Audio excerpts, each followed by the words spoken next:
Today, while I was out shopping, I noticed something strange. Everyone was frantically grabbing things off the shelves. I thought it was odd, but I didn't think too much about it. On my way back, I noticed way more ambulances on the streets than usual. Back then, I had no idea danger was slowly closing in on me. I brought the supplies back home, but just as I turned around to put everything away, a breaking news alert suddenly cut into the TV program, chilling me to the bone. A new kind of virus was spreading across the entire country. The media said wearing a mask could help stop it. That night, I got a call from my sister. She works in a sensitive government position and knows more than most. She told me the virus was far worse than anyone imagined. The government had already built a shelter, and she told me to meet up with her as soon as possible. Realizing how serious things were, I immediately booked a ticket to get out of town. But just as I was lining up to board, the check-in system suddenly went down. The airport then canceled all flights entirely. Right after that, everyone's phones buzzed with an emergency alert. The virus had spread, the country was on lockdown, and no one was allowed in or out. Sensing something was very wrong, I tried contacting my sister right away, but all she told me was to go home and wait. She said she would send someone to pick me up. I had no choice but to leave the airport with the panicking crowd.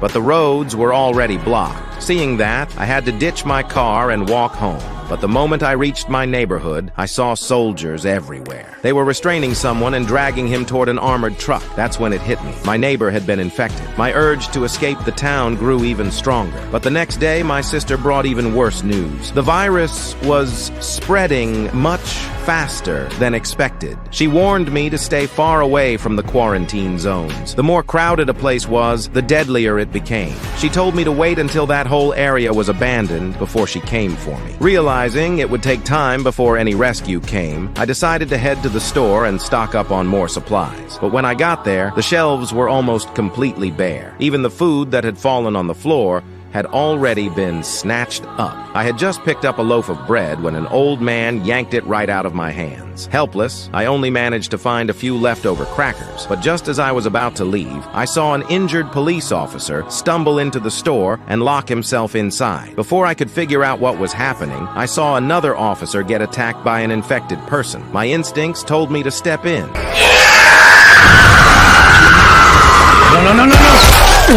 No. But luckily, the officer managed to shoot the attacker in time. Before I could recover from the shock, the injured police officer had already turned. Are you okay? Stay back! Stay back! I rushed home, barricaded every door and window, and pulled all the curtains shut. Because at that point, the military had started rounding up civilians. Soon, someone